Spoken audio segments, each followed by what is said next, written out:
You might know my guest on this week's show from Happy Endings, The Mindy Project, or the most bonkers train wreck in late-night TV history. One of my favorite movies, Ben, is this movie called Bangkok Dangerous that Nicolas Cage is in. It's a real film? It's a real movie, and Nicolas Cage is in it, and there's like a 5-minute scene where he's out on a date with a deaf girl, and they're eating soup in Thailand, and he tries the soup, and for like 5 minutes he keeps going like this, like, it's hot. Soup is hot. The soup, it's hot. Steam. The soup is hot. Yeah. Do it for the full 5 minutes. It's like a hot steam. It's too hot to drink. Commit for the full 5 minutes. Too hot to drink. And then finally the deaf girl like reaches for the soup and he goes, no. It's too hot.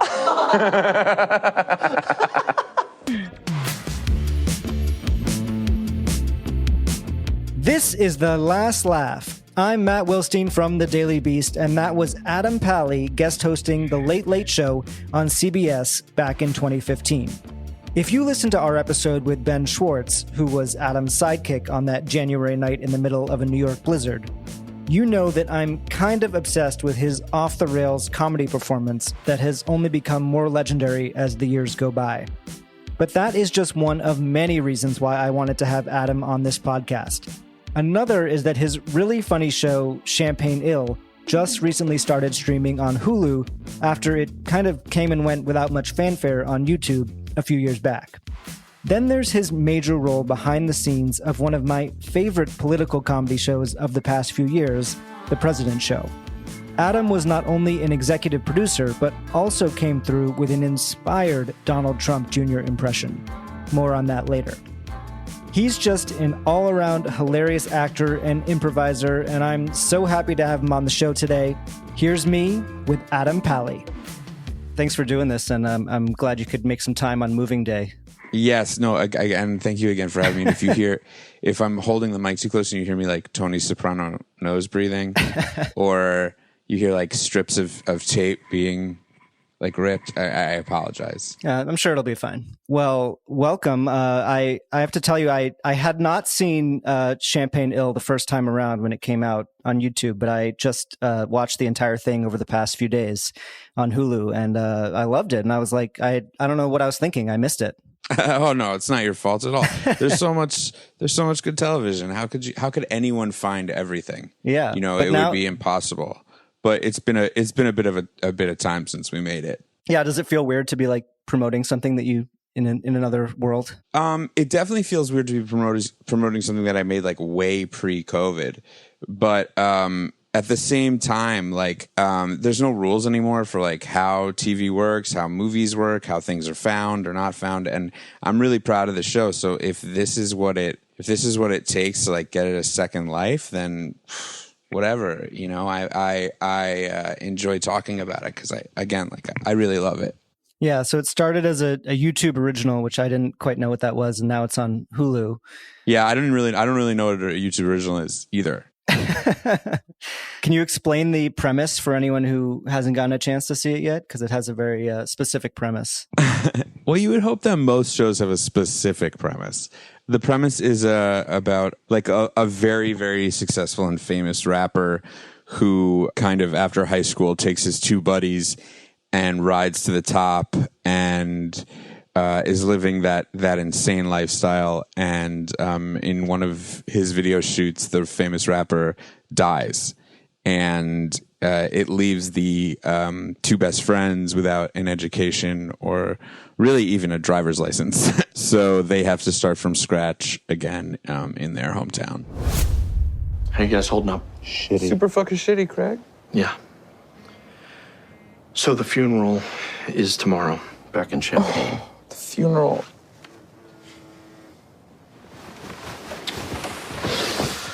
I didn't even think we're gonna have to do that, right? So you know what? Just tell the plane we'll be wheels up around 3 or 4. And as far as like lunch goes on the plane, just whatever's easiest. Yeah, we don't want to put anybody out. Well, there's not going to be any lunch on the plane. Right. Right, of course. Because if we're leaving around 4, that's that weird no man's land between lunch and dinner. Yeah, it's a bit of a tweener. I can't even eat right now. I'm so sad. No. There's not going to be lunch on the plane because there is no plane. The label chartered the plane for Lou's tour, so now that Lou is... Oh, shit. That's right. I'm sorry. I mean, I guess we'd be fine flying commercial. Our main concern is getting home as fast as we can to be with Lou's family. So even if we can't fly first, coach is fine. I mean, not coach, obviously. What's the other kind of... Business. Business, right. So just to recap, first option would be aisle first. Second option would be window first. And then third option, I guess... Maybe like a couple of rows each of coach could feel like first. Yeah. Not coach again. What is it called? Business. Business, right. I think I have grief brain. Is that a thing? Craig, could you Google grief brain? Yeah, so you and Sam Richardson play the two friends. Then you have Jay Farrow, who's you kind of have a good trick there because he seems like a pretty big name to die in the first episode. Yeah, Jay is one of the funniest, most talented dudes on the planet, and did us a huge favor by coming in. And he comes back a couple times throughout the season, but incredibly believable as a famous rapper too. And I he's bought so it all the good. way. Yes, of course, he's so good. I mean, that is really him singing and him rapping in the show. And he worked. No, the song's great. The main Thank you. He worked song, with PJ Morton from Maroon 5, and I mean, I think it had he chosen to do something else, he could have done that too. It's kind of, the show is a little bit in the world of like, what if Vince from Entourage died and what would happen to the people around him? I know you have a special love-hate relationship with that show. Was that on your mind at all when you were working on this show? I wouldn't say love-hate. I appreciate that show. Entourage is like a fabric of my growing up. A little bit, like I think a lot of young men, they like watch that show, and Hollywood became obsessed with this term of like wish fulfillment, like living out the lives of regular people in Hollywood. And I don't know, there was something about that show that just struck a chord in me, and so we always thought like, oh, this is kind of a version of that, but if there was no money left and there was no, a lot of that show is like, wish fulfillment, best case scenario. This show is like worst case scenario for these people. Yes, it's actually like it's super interesting. It's like, I'm sure there's some socioeconomic paper to be written about Entourage and the time it was created, and Champagne Ill and the time it was created, where like, when Entourage is created, the general public wants to live through the eyes of a rich and famous person, and then at the time that this is created, all the general publics, all the people in the general public kind of feel like they are movie stars, so they actually want to see what happens if it goes wrong, which is actually like, there is a paper to be written there. I certainly won't think about it again after this sentence, but yeah, I mean, your character and Sam's character are very much like, they kind of think that they're famous, but they're not, or they were adjacent to fame, and then it went away. So did you think at all about your relationship to fame in this, and how, you live in this, world where you have a sort of, I think you have a pretty perfect level of fame. And I think I've heard other people talk about this, where, you're maybe not in the tabloids every day, but you get the good perks. So do you think about that at all in terms of what level of fame is actually ideal before it turns into a disaster? What are the perks you speak of? Oh yeah, well, maybe there are none. You could tell me. I'd love to know. No, there are definitely perks of fame. I would love to know the perks of fame that you would assume that I would get, because I haven't really found those yet. Like, I can't call up a restaurant and be like, my name is Adam Pally, I'd like table for two. They'd be like, well, my name is Gary, and no. Like, that doesn't, I don't know if that ever really flies. Also, I'm not the type of person I think that would ever do that. But to answer your question, yes. I think it made Sam and I definitely think about our fame a little bit, for sure, at the time.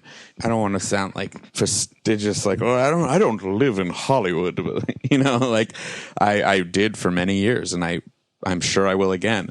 But there is something nice about living outside of Los Angeles, outside of like the kind of all-consuming entertainment industry that keeps you from like reaching that level of tabloid fame. Like neither Sam and I have like dated a celebrity or like, you know, I think there are certain things that bump you up into that level that I feel like Sam's like making a play for action star now. So I don't know. He might be getting there. Sam can do whatever he wants to do. Sam is one of the most talented he really is humans I've ever come across. He also plays bass and loves ska.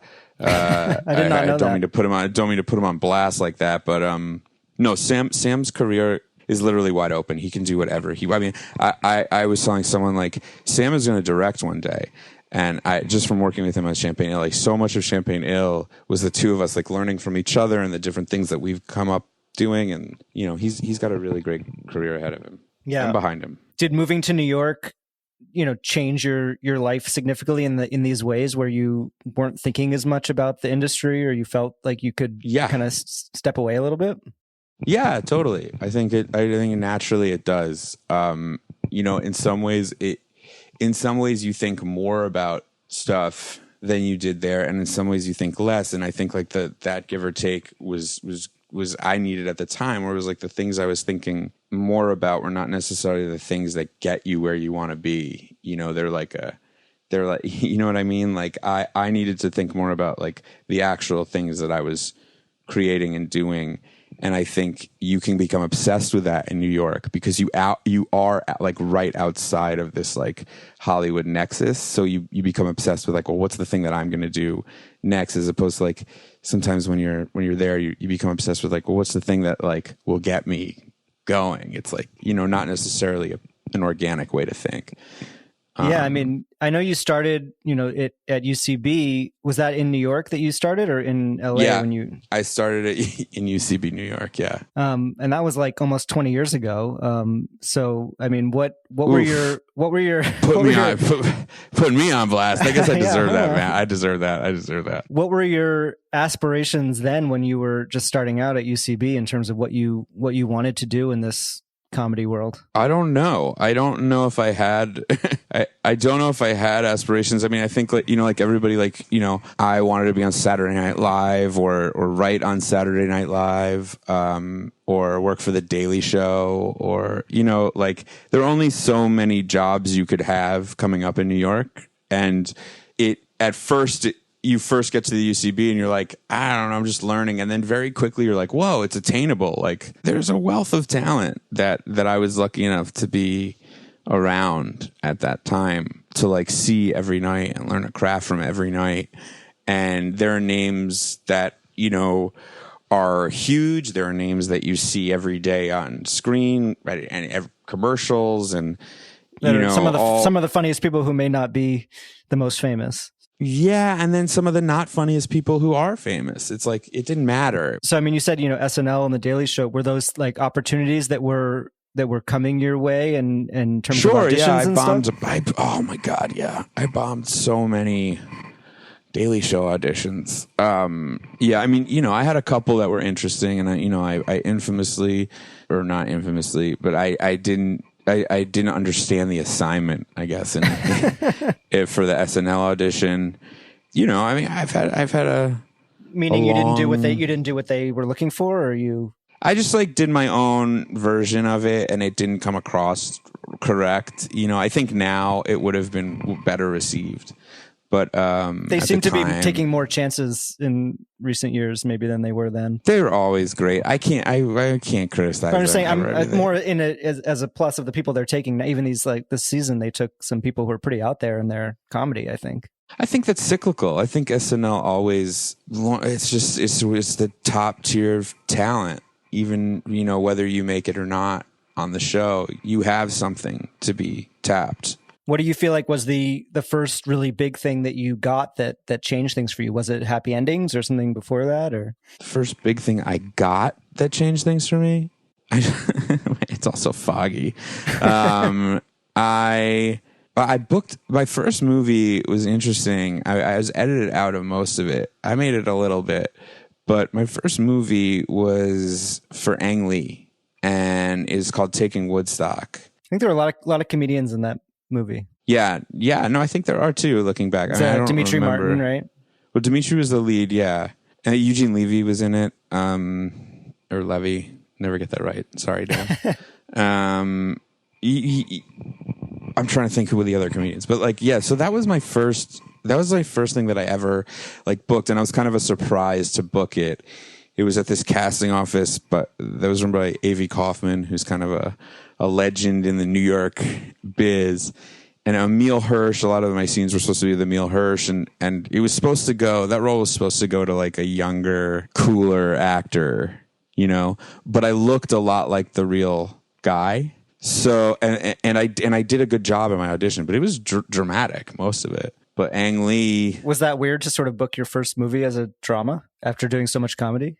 It was, but honestly, at the time, the UCB was such a place that you went to cast. Like, and I was a little older, so I was already like on what would be considered like the main stage and doing more like interesting improv work. Like some of my later work in improv, especially once I found a group of like-minded people and I was on stage like every Saturday night as like the main show at the theater, I think some of my work became more dramatic, or became better acted, became more dramatic, became less jokey. And so it wouldn't be a shock, you know, it would like happen all the time. Some director would see someone do an improv show and be like, I want this guy to play this. And I think I looked a lot like the guy. And you know, now looking back on it, that's a bit anti-Semitic because the guy, it's like anybody that, you know, people are always like, are you Adam Pally, Adam Scott, Paul Rudd? It's like, pick a Jew. I don't know. Yeah.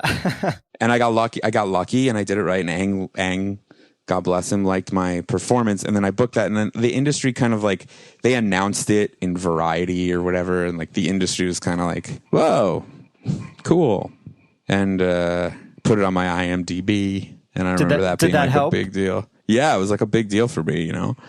And went to took my girlfriend to the premiere, got edited out pretty much. But it was like, you know. That's tough. It's tough stuff. But like, I'm in there, I have a line or two of close up, you know. I have a good credit, really nice credit.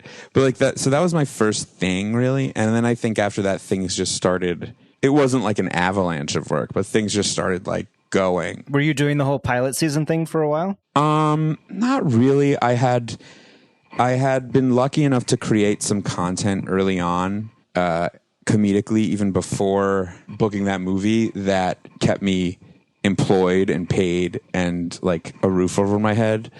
And so that was kind of like enough for me, you know, at that point. And I was like performing every night, literally every night. So it was like, that was fine. That was like kind of all I was like looking for. And then one of those projects, like I needed to pitch out in LA, and I did, and I auditioned for, I guess I auditioned for Community for the Russos, and I got really close, and they were like, oh, you got to be here for pilot season. And which part on Community? It was Community had already been on the air for a year, so it was it was just like a new character. No, it was like a date. Someone it was like a 3-line thing, but I was like improvising.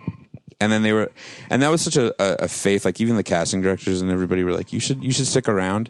And I remember calling home and being like, hey, I think I need to like go out to LA. And I went out to LA, and then pretty soon after that, I booked Happy Endings. But they had seen me for a couple shows already. And Jamie Tarsis, who's a legend, had seen me the previous year and had seen, I guess, was aware of me. So it was already, I was building somewhat, you know, it was a slow build. I wasn't the type of person that was just like, boom, you're on TV, you know? But that's okay. That's good. I value that now looking back. Yeah. I mean, Happy Endings is just such a beloved show in a lot of ways. And then I think it did okay when it was on the air, and sort of like Champagne Ill, now it's on Netflix. And I was wondering if you're sort of hearing more from people who are seeing it for the first time on Netflix, because that's sort of a phenomenon that keeps happening with shows that existed and people think they're like new Netflix shows. Yeah, a little bit. Sure. Yeah, it happens. You know, I think again, even a show like that, like there's so much good stuff out there. There's a wealth of good stuff. Like it's almost like there's a show per person. It does feel like that. There are shows that I'm like, I'm pretty sure they made this just for me. Yeah. Like there is. There's like a show for dudes with a Steen last name with a beard. Yeah. You know, like they're like, pump those out, get those algorithms working. You know, they're like, this guy loves the glass blowing show on Netflix. Like more of that. but yeah, like they're so even now, like I wouldn't say there's like an onslaught of people being like, oh my God, I didn't know you were on television. It's funny. I was looking back at sort of the coverage of Happy Endings, interviews with you when it came out. And the big theme is just how progressive your character was because he was gay without being stereotypical. Well, it's official. I am retiring from gay. That's right. I'm straight now. From this moment forward, it's going to be a steady diet of boobs and dudes. Damn it. I am no longer interested in men. I am only interested in men. Come on. From this moment forward, it will be a steady diet of chicks with, damn it, I love guys. My favorite thing to touch is the penis. Okay, what happened? I went to a gay bar last night and nobody spoke to me. Not even a whiff. Let me guess the name of the bar. This is so fun. Manhole. Backdoor. Club Tush. Dream Balls. Club Tush again. Is it Club Tush? It was Greg's, Jane. The gay bar was called Greg's. And I was just curious how you think that's aged, because now I think there's a lot more of like, should straight people even play gay characters on TV in that question. So did you think about it, or do you think about it any differently now than you did then when it came out? Sure. Yeah, of course I think about it differently. It's an interesting one because like I really love playing that character, and like if they rebooted Happy Endings, I would be heartbroken if someone else was playing that character. Like I would be gutted. But I'm sure at the same time, when the character was first created, there was someone more realistically like Max who, when the part went to me, was equally gutted. And so I don't know what the right answer is, but I do know that we made the show with the best intent. And whether that, looking back on it now, has held up, I don't want to sound like I'm like defensive. Like I'm sure there's things that we could do differently. Yeah, I think that's true for any comedy, that's a decade old or whatever it is. It's like there are things evolve. Sure. But I am proud of that character. I'm proud of the context of the show still. And I think that like time moves so quick that it's like there is a slight, like at the time there was nothing like that, truly, And so, I mean, in that level, and there were people before, like, Steve Agee and Brian Posehn and those guys, they did it similarly before. Sarah but Silverman at that show. Yeah, but that was almost a gimmick based on how quirky they were. You know what I mean? It was kind of a joke, whereas the joke was not that your character was gay and and I think had we got to go further, I think there would have been a lot more opportunities for me to play a more well-rounded version of that character, but such is life. Yeah, you did do a little reunion on Zoom during the pandemic with everybody, right? How was that to kind of recreate the show in that sense?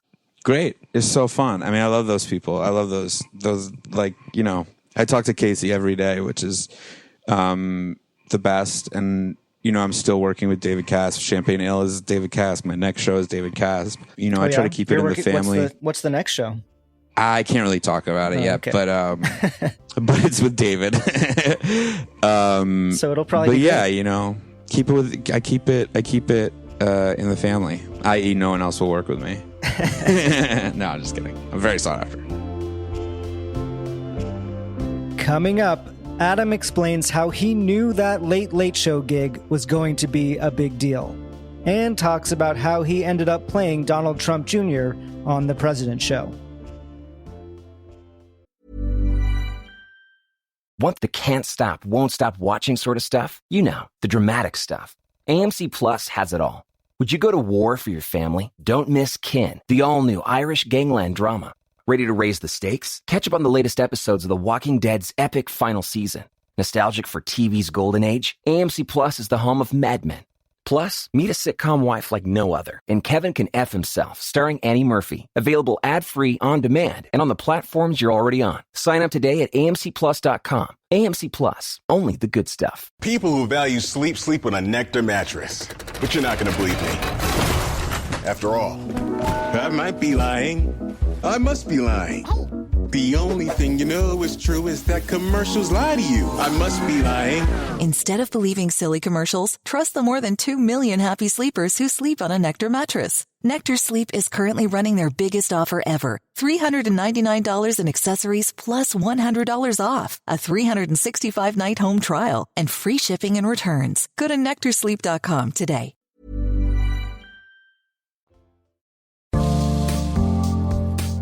If you're enjoying this episode and want to hear more, please make sure you are following The Last Laugh wherever you get your podcasts, so you can check out our episodes with Adam Pally's late-night sidekick Ben Schwartz and The President show star Anthony Atamanik. By subscribing to The Last Laugh, you can listen to those episodes and everything else from our free archive, and you'll be the first to hear new episodes when they drop every Tuesday. And while you're at it, please leave a rating and review on Apple Podcasts. Let us know how much you love the show and who you want to hear next. Now, back to Adam Pally. Sort of going back to UCB stuff, I had Ben Schwartz on this podcast almost 2 years ago, and I made him talk to me for too long about the Late Late Show experience, which is just one of my favorite things ever. And it's so strange to me that it's kind of like disappeared from the internet almost. Like there are clips of it. Is it still? I mean, there are like clips of it on YouTube, but you can't really see the whole thing. And it's this like, it's just become a sort of like more and more legendary as time goes on, I think. So I would love to just, since I talked to him about it, to hear a little bit about it from your perspective. And, for anyone who doesn't know, this is you guest hosted the Late Late Show in that time before James Corden was going to start. And you had Ben Schwartz as your sidekick. It was in the middle of a blizzard in New York, right? In the CBS This Morning studio, which was an odd choice by somebody. Yeah, I don't think it was a choice. I think it was a necessity. I honestly think it was like a contractual thing that was being like covered up or something. It was like something wasn't ready. Someone wasn't ready. It was like Ferguson left early or something. Like something wasn't ready. Right. Yeah. Which is always an odd to me in like television when they're like, it's not ready. What do you mean? You've known this was going on for like legit years. I also thought it was so funny that there was no audience, which in this weird way predicted what late night TV has been for the past, year and a halch, where everyone's doing it, right? You were there first. No, totally. Oh, no, I would never say that. But I definitely knew what it felt like to have no audience. But like, I think again, like I know what that feels like from being on stage, and like part of comedy, I feel like, is like the adapting and then surprising people with how you're going to react to this new thing, right? Like a comic could have a perfect hour set that they've crafted for years and years and years, and they get to the stage, and no matter how good the freaking jokes are, one heckler screams out, "I love you," and the comic goes, "Thanks, Dad," and the audience is like, I didn't expect that to happen. It's like just the surprise factor. The surprise factor is like horror. That's why they're so close together. It's like the surprise of it. So I think part of that was what made the Late Show so good, that when we hosted was like people hadn't seen what it was like to have a joke like truly bomb. Yeah. You don't get to see that too much on TV. Yeah. And I think luckily then the surprise is like you think the host is going to sweat when the stuff says so it's not going well, but because Ben and I done so much of that and we just powered through, and like part of it was like we knew that was going to be the case, and the other part was just like truly having a good time no matter what. That's what I was going to ask. Did you know before you started filming that it was going to be as big of a sort of train wreck as it ended up being? I was getting, as soon as I got to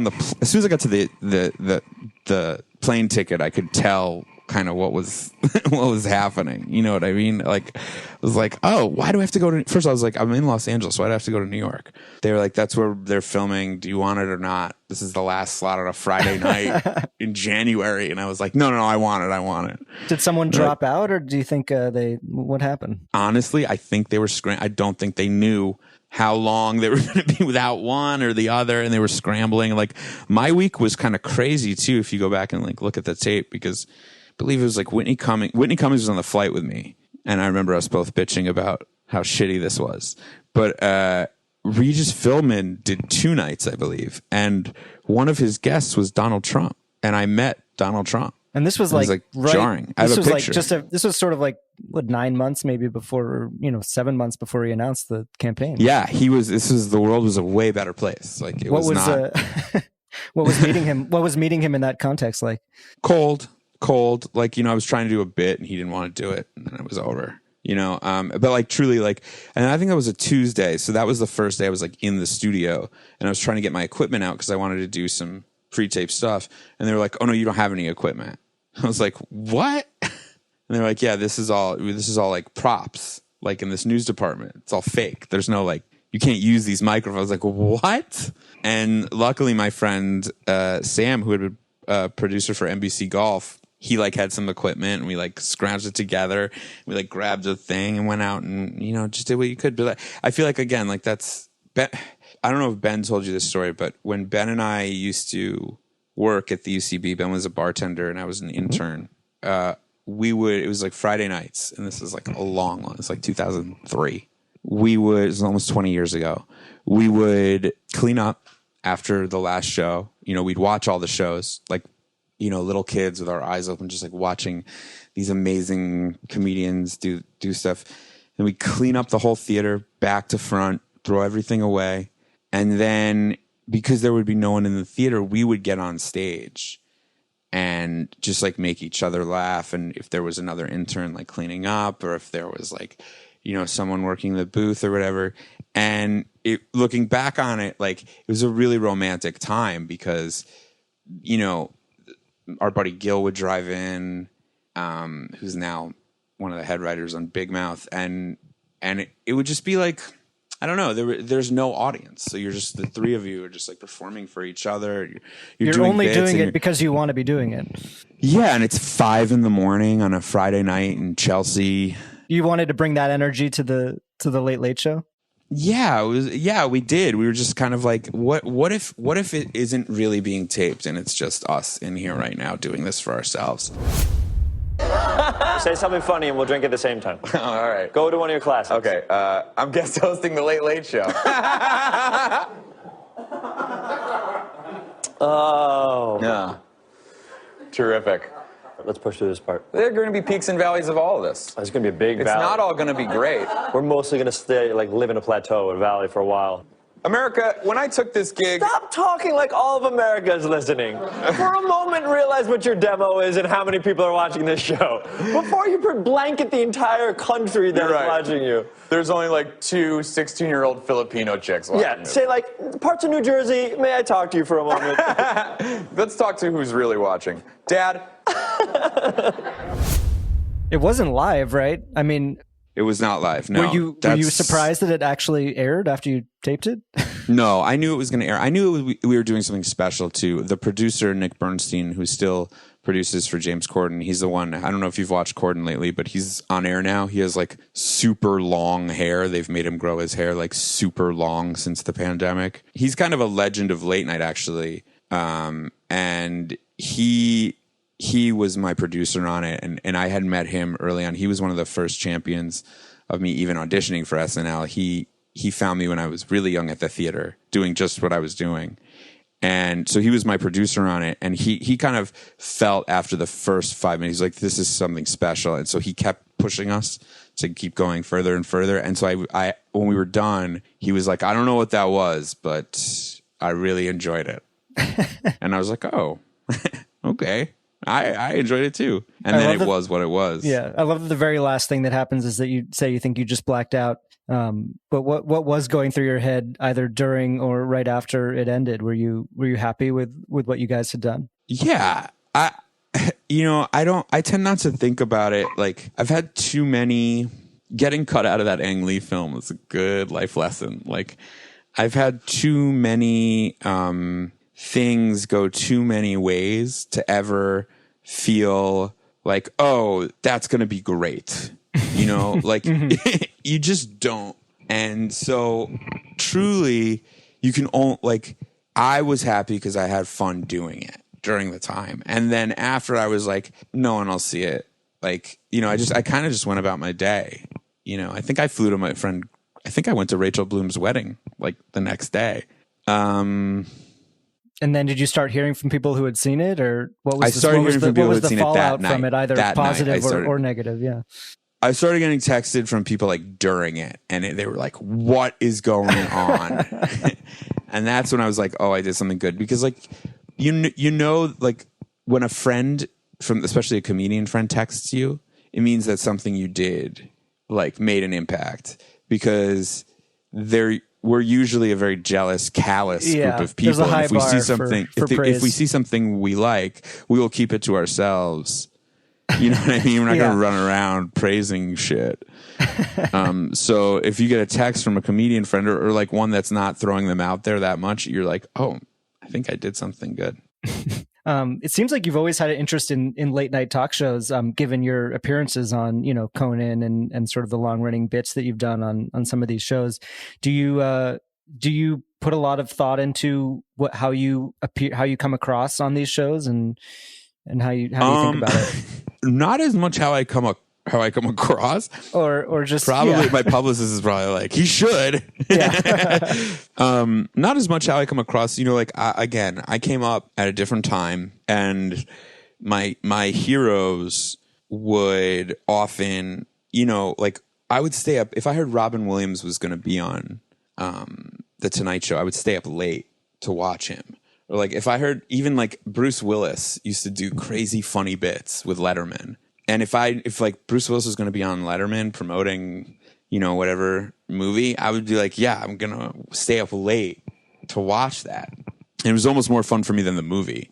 See what stupid hat he was wearing with the logo of the movie on it. Like one time he like rode in on a bus, and then, you mix that with like Jim Carrey, and a lot of his bits, especially like after his Andy Kaufman stuff, and Andy Kaufman, Steve Martin, Dave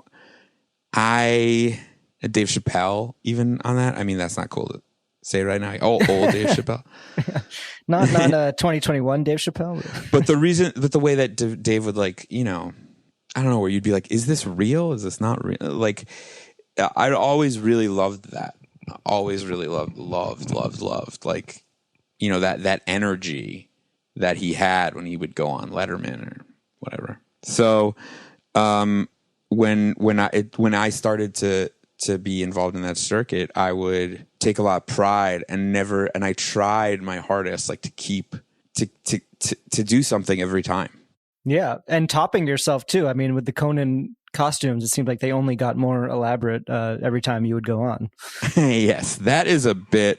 Yes, heightening that bit was a prison I created for myself. Is there one that stands out to you in terms of just how it went, or that you felt particularly proud of? I like them all.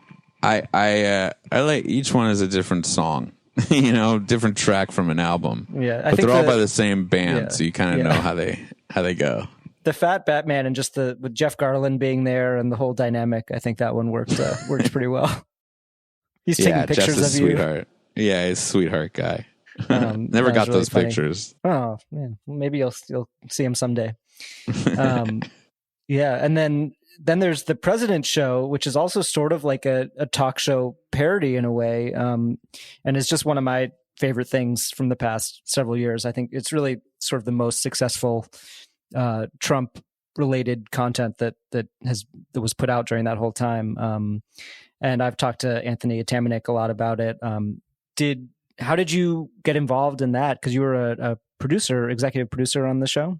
Yeah, I helped create the show with Anthony. Anthony and I go way, way back. We improvised together at UCB for forever.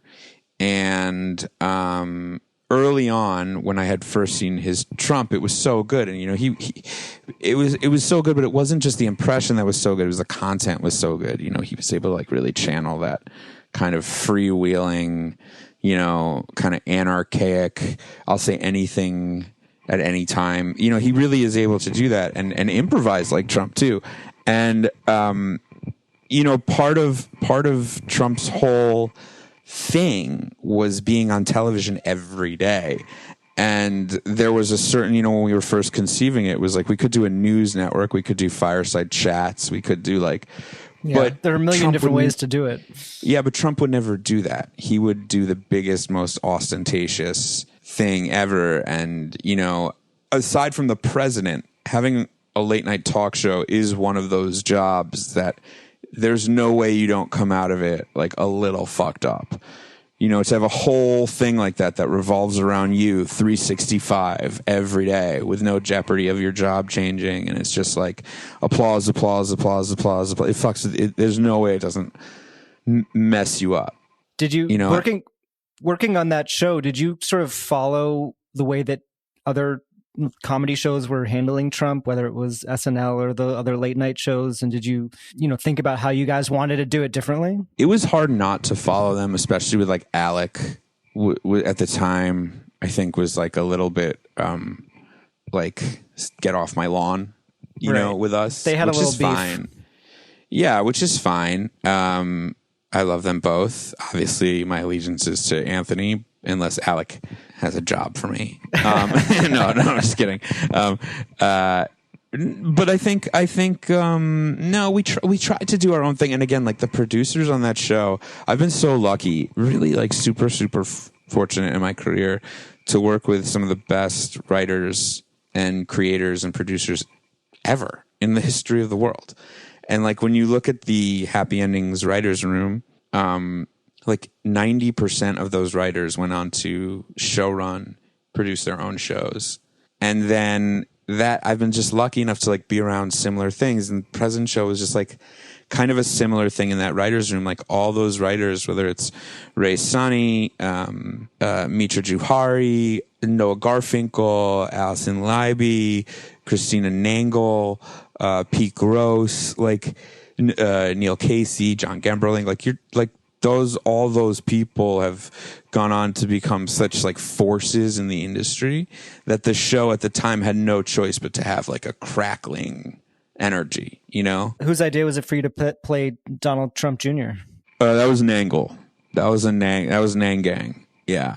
I don't know. How did you feel about the casting? I liked it. You know, at first I was a little bit like, I don't know, like, because they like we weren't even going to do any other Trumps. You know, we were like trying to stay away from it a little. Like we never did Ivanka or, you know, till the end. But they pitched it to me, and I remember I was driving back from a family vacation. I got a car alone with all the luggage, and I was like driving back, and Nangle called me early, and she's like, "What do you think about playing Don Jr.?" And we improvised together for like the whole car ride as Don Jr. And most of it was me in that voice, like asking if the place we were being interviewed in had a bathroom. And she kept being like, yes, it's downstairs. We're like, I walked downstairs. I didn't see a single bathroom. Like, she's like, you didn't look. And I was like, I did look. I saw a sign that said men. I don't want to go to the bathroom with other men. She's like, that's the men's room. It was like, and so like, we were like, oh, there's something here to making him like a mimbo kind of. And it worked. It worked out. It was really fun. It's so funny because it's not even about health care. Repealing Obamacare is all about tax cuts for rich people like us. If we really cared about lowering health care costs, we'd move to a single-payer system so we could negotiate prices with providers. God damn it, get back under the desk right now! Plus, the whole thing with Obamacare was that a black guy told us to do it, and we did not like that. And then you said he was born in Kenya, but you knew. No. You knew he wasn't born in Kenya. No, I did not. And you only ran for president because you wanted to renegotiate The Apprentice. Get that! The special that you guys did, the fall of Donald Trump, that sort of predicted the future, was one of the most incredible things. We were very prescient. Yeah, we were able to predict a lot of cool stuff. Yeah, it's so good. So as we get to the end here, I want to do our final segment, which is called The First Laugh. I'm going to ask you about some firsts in your career. Yeah. Let's start here. What's the first piece of comedy that you remember making you laugh really hard as a kid growing up? First piece of comedy, like actual, like where you're like, I know you're watching it and you're like, I know this is comedic content. It's like a movie, like you want like a pop culture like movie. Yeah, movie or a stand-up or TV show. I was young, but there was a VHS copy of Three Amigos that I eventually would like play so much I like ran it, when the tape would go down. And I remember two things from that movie, two bits, like making me just howl with laughter as a kid. And one is the Martin Short My Little Buttercup, which is like the musical number where he's in the thing. He's like, my little buttercup. And then he starts doing it to the villagers. And he's like, and they're like, smile. And he's like, yeah, they got it. And they all think that they're like, that it's just that movies. And then there's another bit with the reading of the telegram, which always got me, where they go in to like send a telegram. I remember, this is so old timey, but like the telegrams used to be like, I am at, San Jose Station, stop. They do this bit in that movie with Chevy Chase where he's reading the thing. He keeps stopping and she's like, more. He's like, right. He keeps reading. And I remember as a kid just being so delighted by that. And then there was another, this is more like crude, but I remember in Funny Farm, the Chevy Chase movie, he's eating these like meatballs at like the local diner. And there's like a funny line where it's like, those aren't meatballs, those are lamb's balls. Yeah, I remember that. And he like does this hilarious like take where he like spits them back up. I think those are my first two like laugh out loud things where I saw myself, like I was like, oh God, this is exciting. Yeah. Do you remember the first time that you knew that you were funny? I don't. That's okay. That weird? I don't really know the first time I was funny. Like I was not like a funny kid. I was funnier around adults. I was shy with people my own age. Really, really, really shy. I don't remember the first time I knew I was funny. I remember the first show I did, the first improv show I did, where like things clicked for me and I like understood what I was doing. And it was like super early on. It just felt like, so much of improv and comedy in general is like you're just like thinking so much. You're just like, oh, I want to be funny. I want to write this joke. I want to be funny in the scene. You're like, oh, you're just like thinking about it. And so part of it is like you can only get really good at it when you know it so well that you like let that go and you have it all, so it just like kicks in automatically. It's like it's like driving. How do I get there? I drove there. Did you get in an accident? No, I'm an amazing driver. Yeah. I wasn't thinking about it once. Yeah. I didn't think about it once. I didn't think, oh my God, I'm driving. Yeah. I just did it. But so in order to do that, like you have to, so I remember I did this bit. There's like this thing called a herald, which is like and early on in improv culture, which is like, this is also dated now. I don't even know if this exists anymore, but there was like a thing called herald teams. Like you wanted to get on a herald team because you got stage time. And I, while funny and energetic, I was not great. I did not really know what I was doing. And I could like get by like being funny and like, but I was like didn't click. But I remember I did this one show and in the first, you got to do 3 beats and each beat you wanted to like make them funnier and funnier. And in the first beat, me and my scene partner played chickens, and we were like nervous that the farmer was going to come grab us and cook us for the family. And we started like, doing all this stuff, like barricading the coop and, just all this stuff. And then the second beat of it, I came out and I made us like in Poland in the 40s. And we were like nervous that we were going to get snatched by the Nazis. And I remember like that thought, there's that like small thought. And when I came out and did it, it got such a big laugh that we didn't even do the rest of the scene. Someone just like edited it because you knew get better than that. Yeah.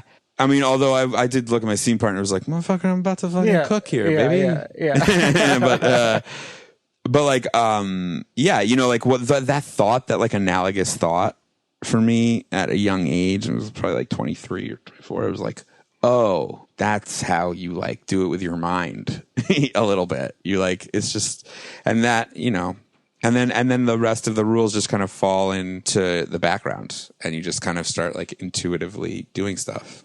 One credit that we didn't mention, which I believe was your first real TV role, was on Californication, where you're credited as young Hollywood douchebag. And I have to admit that I have not seen this episode, but what do you remember from that experience? And did you have any concerns about being typecast in that particular way? I did find it funny. I was like, I had just moved to LA and I booked that part. I was like, You're like, oh. Really? But no, I booked that part from the great Beth McCarthy Miller, who directed those episodes. And she would later come on she's a 30 Rock director. She was at SNL for a while. And I had known her from New York and for a while. And she booked me in that part. And no, I did not really have any reservations about being typecast, though it would come to fruition. No, I was just so excited to work. So excited to work. And also, like, you know, seeing TV get produced like that, like, there's just TV, you got to move quick. Even if you're in cable, streaming, whatever, like, you're moving quick. Fucking move. And so anytime I was on set, I was like, oh my God, I guess to see how this thing works, you know?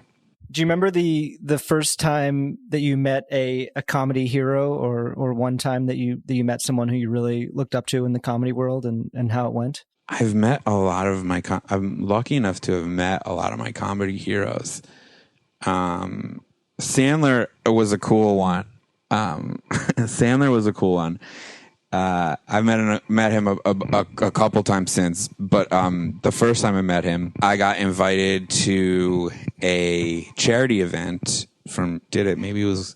we work a lot with the same people, but someone invited me to a charity event because Eddie Vedder was playing at this house in Malibu, and people know I love Pearl Jam, love Eddie Vedder, so I was like, yes, of course, I wanted to go, so I went, and it was kind of like a mixer. Like, you went and you hung out, and there was like a bunch of famous people there. There was like Judd Apatow and Jimmy Kimmel and Zach Galifianakis, like Kristen Wiig, like just a bunch of famous people, you know?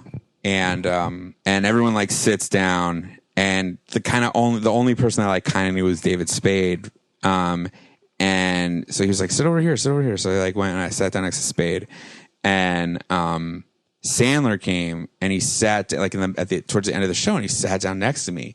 And like, you know, for me, that's it. That's like, you know, that's the guy. That's the number one, you know? And like, I almost wanted to cry, but I was You're like, watching oh my God. Eddie Vedder with Sandler next to you. I'm watching Eddie play like an unplugged show over a sunset in Malibu.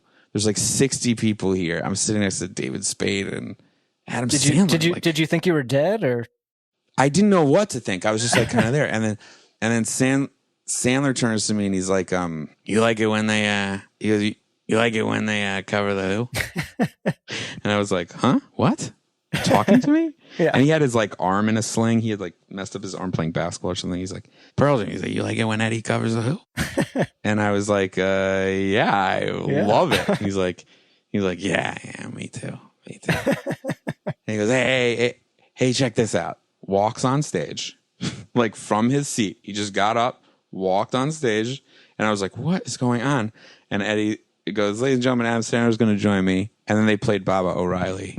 And I was like, whoa, that was cool. And he made it cool for me. You know, like he knew. He gave you a little preview. He was feeling himself, and he gave me a little like, check this out. And I was like, I was there for it. And it was awesome. That's hilarious.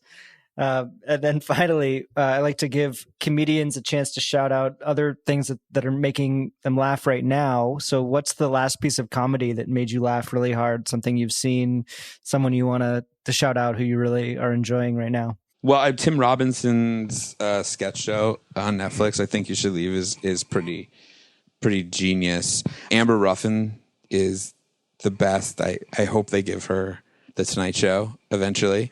Not saying that would be cool, but yeah, it would be cool. What else? Hacks is brilliant. Ted Lasso is good. Another Sam Richardson jam. Another Sam Richardson jammer. I wish I had more. You know, like I have 3 kids, and I'm like moving, turning 40, and like the most interesting thing I have is like a good interest rate. That's good. That's important. Yeah. Like there's nothing good or fun. Not funny, but good. Yeah.